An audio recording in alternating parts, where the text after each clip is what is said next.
McDonald here, and welcome to the first part of People of NYC. And today we'll be interviewing Johnny Mac, or for me at least, it's Dad. Peace. Oh God. Hello, my name. Hey, okay. The halftime show's on. Come, they doing the SpongeBob shit. Come. You know what I mean? They did it because of that dude.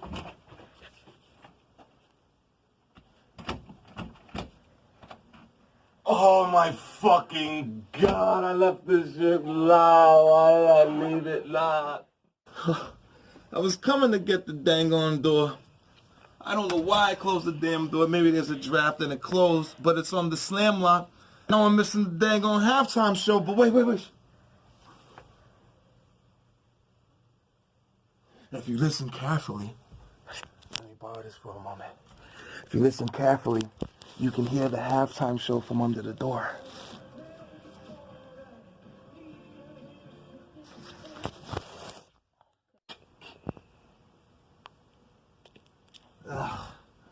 It's not the SpongeBob song, yeah. What were you saying? We need to get on to the interview. You're right. All right. Let's do this. Tell us about yourself. All right, well, there's not much to say. As y'all know, my name is John McDonald. Some of y'all may know me as Johnny Mac. Camera operator knows me as Dad. I was born in Queens, 1981. You know what I'm saying? Elmhurst Hospital. My pops is from Harlem. He a black dude. My mom's a little Jewish girl. She from Rego Park. You know what I'm saying? You know, that reminds me of that joke, you know, a black dude and a Jewish person walk into a bar. 9 months later, I was born. Anyway, you know, my job here, you know, I'm a housekeeper. I take care of, you know, the place, basically keeping up house. The way all the layouts in the rooms are done, the interior design decorations I did, I basically put out the entire layout that you see in the entire office, all the pictures, the desks, the partitions, you know. Listen, even Jesus was a goddamn carpenter. Everybody got to have a different type, you know, a job aside from their real job. Jesus' job was saving people. Mine is, I don't know, raising people. Anyway. So, yeah, any other questions? No. Thank you. I fell into doing interior decorating / housekeeping. It's quite simple.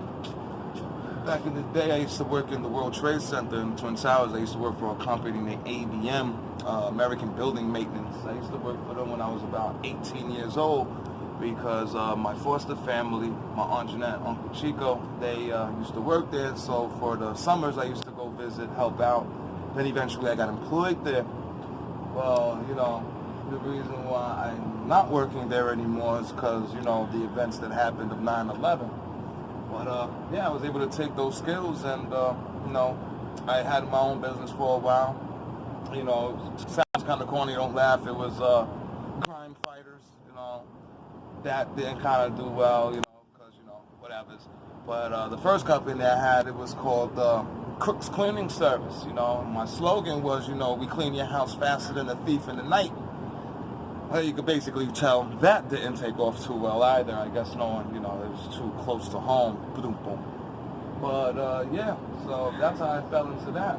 And, so, like, oh, look, they got the Empire State Building in New York, the New York colors. I don't even know if you can really see it that well over there. But, yeah, so, nothing to ramble. Let's get back inside before we freeze to death.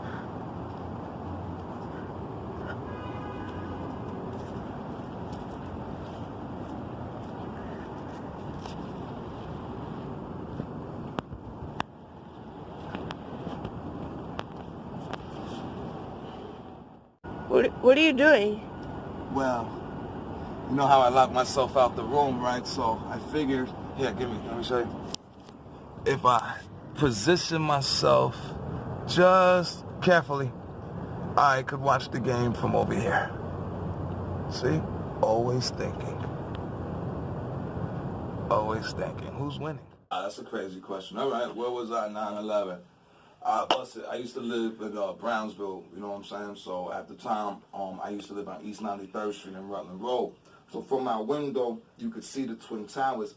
And at that time, you know what I'm saying, I had just got temporarily laid off for vacation replacement. at the Twin Towers. So I was doing floors. Long story short, you see the towers. I looked at them. It was about 7:30 in the morning.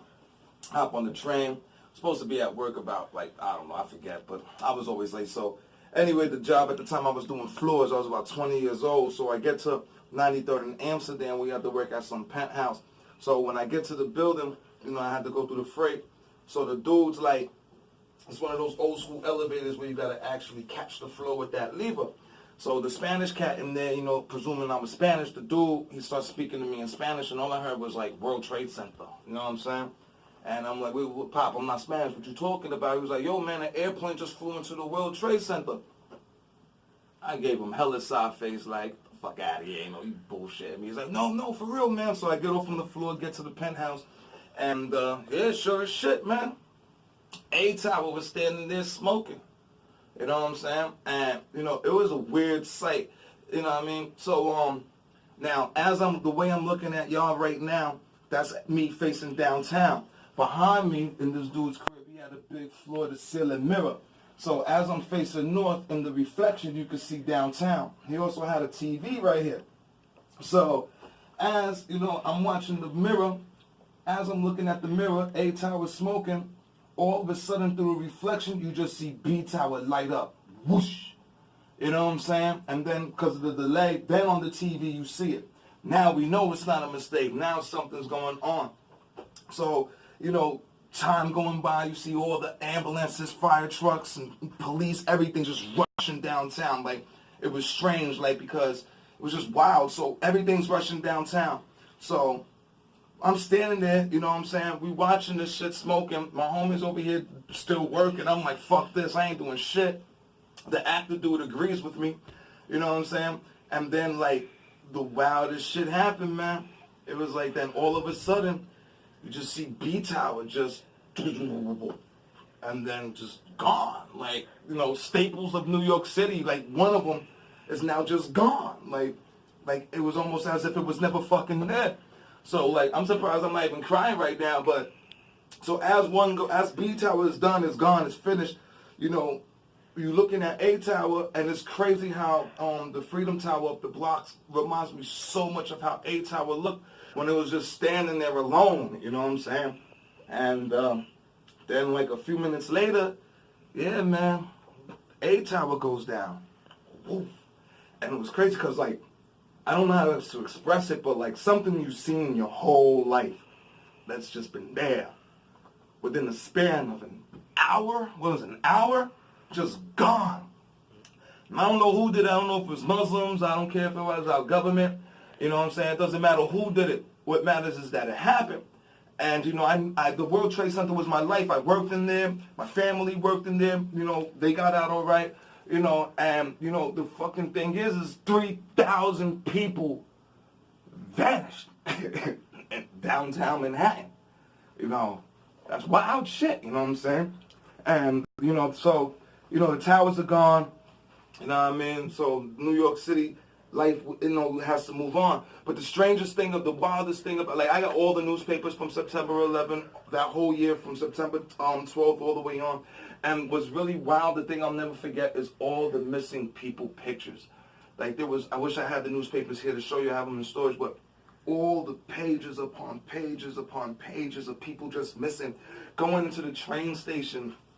I used to feel so bad. I used to not walk on them, it would be missing people posters everywhere, just everywhere, it's crazy. A lot of y'all, if y'all haven't experienced 9/11 as an adult, it's hard to get those images of just people just gone.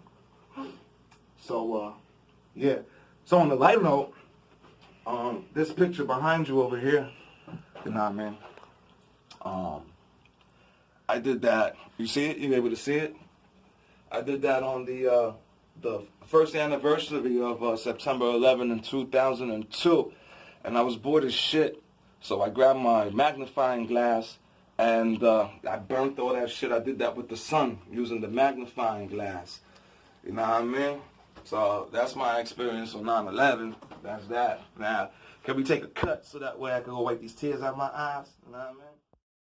So much for watching part 1 of People of NYC. In the next week's video, we're going to be discussing how my dad got thrown into the train tracks at Graham. So, peace.